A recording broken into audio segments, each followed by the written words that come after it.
اللهم صل على محمد وعلى آل محمد كما صليت على إبراهيم وعلى آل إبراهيم إنك حميد مجيد.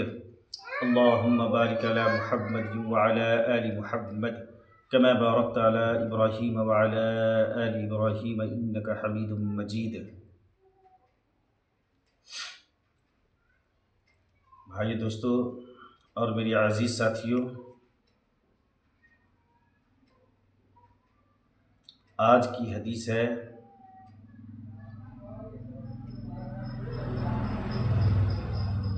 حضرت علی رضی اللہ تعالی عنہ نے اپنے ایک شاگرد سے فرمایا کہ میں تمہیں اپنا اور اپنی بیوی فاطمہ رضی اللہ عنہا کا، جو حضور صلی اللہ علیہ وسلم کی صاحبزادی اور سب گھر والوں میں زیادہ لاڈلی تھیں، قصہ سناؤں؟ انہوں نے عرض کیا، ضرور سنائیں۔ فرمایا کہ وہ خود چکی پیستی تھیں جس سے ہاتھوں میں گٹے پڑ گئے تھے، اور خود ہی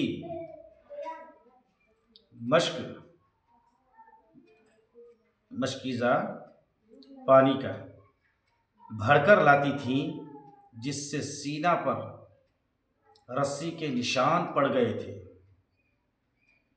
خود ہی جھاڑو دیتی تھیں جس کی وجہ سے کپڑے میلے رہتے تھے۔ ایک مرتبہ حضور اقدس صلی اللہ علیہ وسلم کی خدمت میں کچھ لونڈی غلام آئے۔ میں نے حضرت فاطمہ رضی اللہ تعالی عنہا سے کہا کہ تم اگر اپنے والد صاحب کی خدمت میں جا کر ایک خادم مانگ لاؤ تو اچھا ہے، سہولت ہوگی۔ وہ گئیں۔ حضور اقدس صلی اللہ علیہ وسلم کی خدمت میں لوگوں کا مجمع تھا، اس لیے واپس چلی آئیں۔ حضور صلی اللہ علیہ وسلم دوسرے روز خود ہی مکان پر تشریف لائے اور فرمایا، تم کل کس کام کو آئی تھی؟ وہ چپ ہو گئیں، شرم کی وجہ سے بول بھی نہیں پائی۔ میں نے عرض کیا، حضور صلی اللہ علیہ وسلم چکی سے ہاتھ میں نشان پڑ گئے، مشکیزہ بھرنے کی وجہ سے سینہ پر بھی نشان پڑ گیا، جھاڑو دینے کی وجہ سے کپڑے میلے رہتے ہیں۔ کل آپ کے پاس کچھ لونڈی غلام آئے تھے، اس لیے میں نے ان سے کہا تھا کہ ایک خادم اگر مانگ لائیں تو ان مشقتوں میں سہولت ہوگی۔ حضور صلی اللہ علیہ وسلم نے فرمایا، فاطمہ رضی اللہ عنہا اللہ سے ڈرتی ہو، اللہ سے ڈرتی رہو اور اس کے فرض ادا کرتی رہو، اور گھر کے کاروبار کرتی رہو، اور جب سونے کے لیے لیٹو تو سبحان اللہ 33 مرتبہ، الحمدللہ 33 مرتبہ، اور اللہ اکبر 34 مرتبہ پڑھ لیا کرو، یہ خادم سے بہتر ہے۔ انہوں نے عرض کیا کہ میں اللہ کی تقدیر اور اس کے رسول اللہ صلی اللہ علیہ وسلم کی تجویز سے راضی ہوں۔ دوسری حدیث میں حضور صلی اللہ علیہ وسلم کی پھوپھی زاد بہنوں کا قصہ بھی اسی قسم کا آیا ہے۔ وہ کہتی ہیں کہ ہم دو بہنیں اور حضور صلی اللہ علیہ وسلم کی بیٹی فاطمہ رضی اللہ عنہا، تینوں کا قصہ بھی اسی قسم کا آیا ہے۔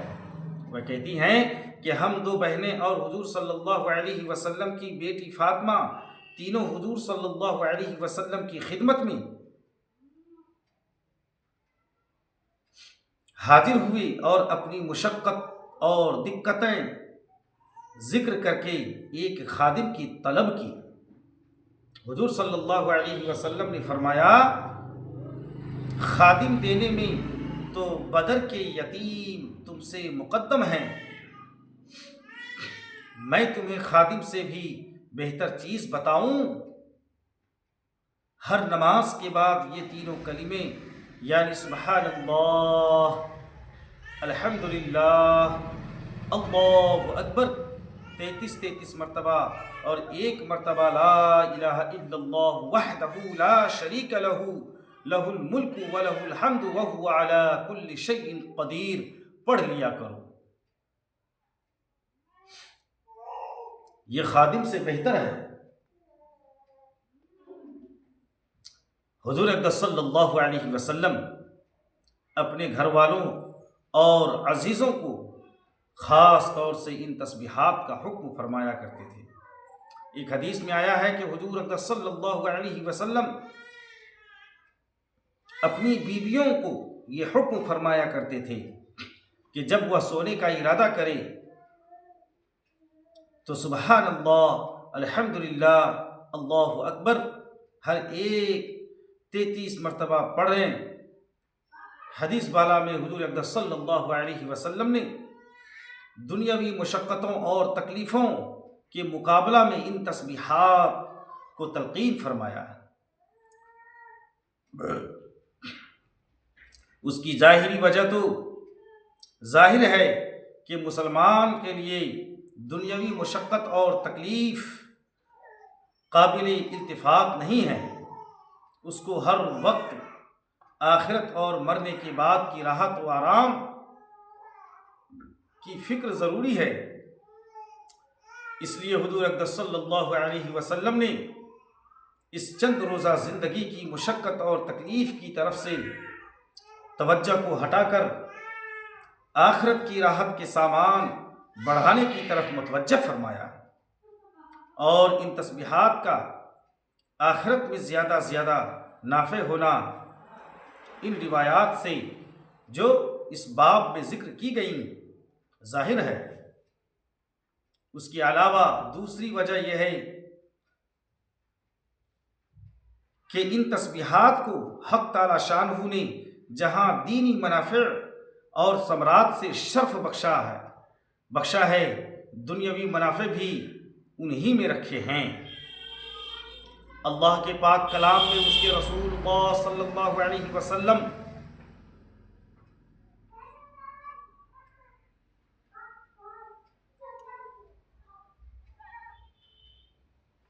اللہ کے پاک کلام میں اس کے رسول پاک کے کلام میں بہت ہی چیزیں ایسی ہیں جنہیں آخرت کے ساتھ ساتھ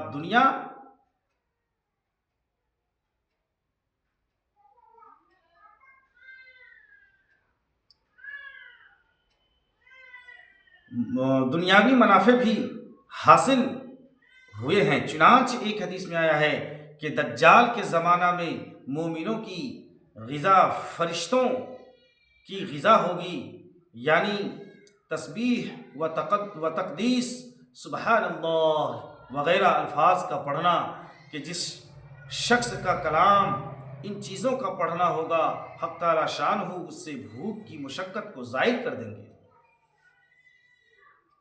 اس حدیث سے یہ بھی معلوم ہوا کہ اس زمانہ میں بغیر کھائے پیے صرف اللہ کے ذکر پر گزارا ممکن ہو سکتا ہے، اور دجال کے زمانہ میں عام مومنین کو یہ دولت حاصل ہوگی تو اس زمانہ میں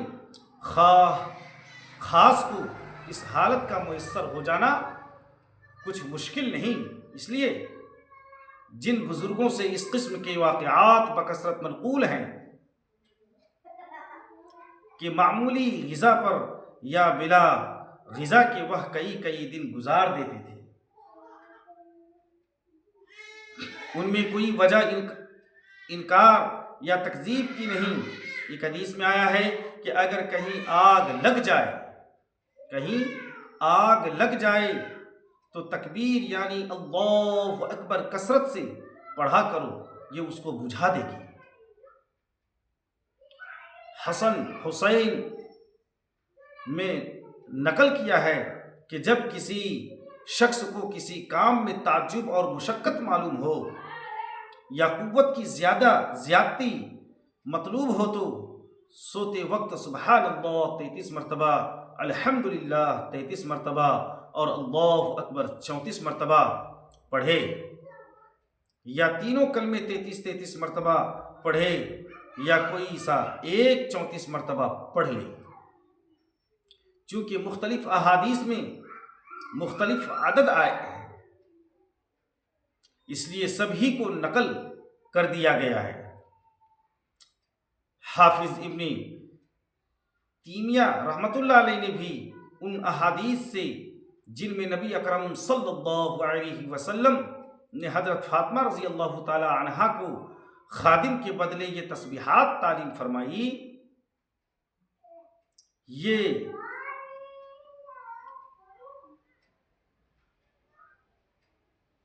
استنباط کیا ہے کہ جو شخص ان پر مداومت کرے اس کو مشقت کے کاموں میں تکان اور تعجب نہیں ہوگا۔ حافظ ابن حجر رحمۃ اللہ علیہ فرماتے ہیں کہ اگر معمولی تعجب ہوا بھی تب بھی مضرت نہ ہوگی۔ ملا علی قاری رحمۃ اللہ علیہ نے لکھا ہے کہ یہ عمل مجرب ہے، یعنی تجربہ سے یہ بات ثابت ہوئی ہے کہ ان تسبیحوں کا سوتے وقت پڑھنا ازالہ تکان اور زیادتی قوت کا سبب ہوتا ہے۔ علامہ سیوطی رحمۃ اللہ علیہ نے مرقات الصعود میں لکھا ہے کہ ان تسبیحوں کا خادم سے بہتر ہونا آخرت کے اعتبار سے ہو سکتا ہے، کہ آخرت میں یہ تسبیحیں جتنی مفید کارآمد اور نافع ہوں گی، دنیا میں خادم اتنا کارآمد اور نافع نہیں ہو سکتا، اور دنیا کے اعتبار سے بھی ہو سکتا ہے کہ ان تسبیحوں کی وجہ سے کام پر جس قدر قوت اور ہمت ہو سکتی ہے، خادم سے اتنا کام نہیں ہو سکتا۔ ایک حدیث میں آیا ہے کہ 2 خصلتیں ایسی ہیں کہ جو ان پر عمل کرے وہ جنت میں داخل ہوگا، اور وہ دونوں بہت سہل ہیں، لیکن ان پر عمل کرنے والے بہت کم ہیں۔ ایک یہ کہ ان تسبیحوں کو ہر نماز کے بعد 10 مرتبہ پڑھے، کہ یہ پڑھنے میں تو 150 ہوئیں لیکن اعمال کی ترازو میں 1500 ہوں گی۔ دوسرے یہ کہ سوتے وقت سبحان اللہ الحمدللہ 33 مرتبہ پڑھے اور اللہ اکبر 34 مرتبہ پڑھے، کہ یہ پڑھنے میں 100 مرتبہ ہوئیں اور ثواب کے اعتبار سے 1000 ہوئیں۔ کسی نے پوچھا یا رسول اللہ صلی اللہ علیہ وسلم، یہ کیا بات ہے کہ ان پر عمل کرنے والے بہت تھوڑے ہیں؟ حضور صلی اللہ علیہ وسلم نے ارشاد فرمایا کہ نماز کے وقت شیطان آتا ہے اور کہتا ہے کہ فلاں ضرورت ہے اور فلاں کام ہے، اور جب سونے کا وقت ہوتا ہے وہ ادھر ادھر کی ضرورتیں یاد دلاتا ہے جن سے پڑھنا رہ جاتا ہے۔ ان احادیث میں یہ بات قابل غور ہے کہ حضرت فاطمہ رضی اللہ عنہا جنت کی عورتوں کی سردار ہیں، 2 جہاں کے سردار کی بیٹی اپنے ہاتھ سے آٹا پیستی ہیں، حتیٰ کہ ہاتھوں میں گٹے پڑ گئے خود ہی پانی بھر کر لاتی، حتیٰ کہ سینہ پر مشق کی رسی کے نشان پڑ ہو گئے، خود ہی گھر کی جھاڑو وغیرہ سارا کام کرتی، جس سے ہر وقت کپڑے میلے رہتے تھے۔ آٹا گوندھنا، روٹی پکانا، غرض سبھی کام اپنے ہاتھوں سے کرتی تھیں۔ کیا ہماری بیویاں یہ سارے کام تو کیا ان میں سے آدھے بھی اپنے ہاتھوں سے کرتی ہیں؟ اور اگر نہیں کرتی تو کتنی غیرت کی بات ہے کہ جن کے آقاؤں کی یہ زندگی ہو، ان کے نام لیواؤں کے نام پر فخر کرنے والا کی زندگی اس کے آس پاس بھی نہیں ہونی، آس پاس بھی نہ ہو۔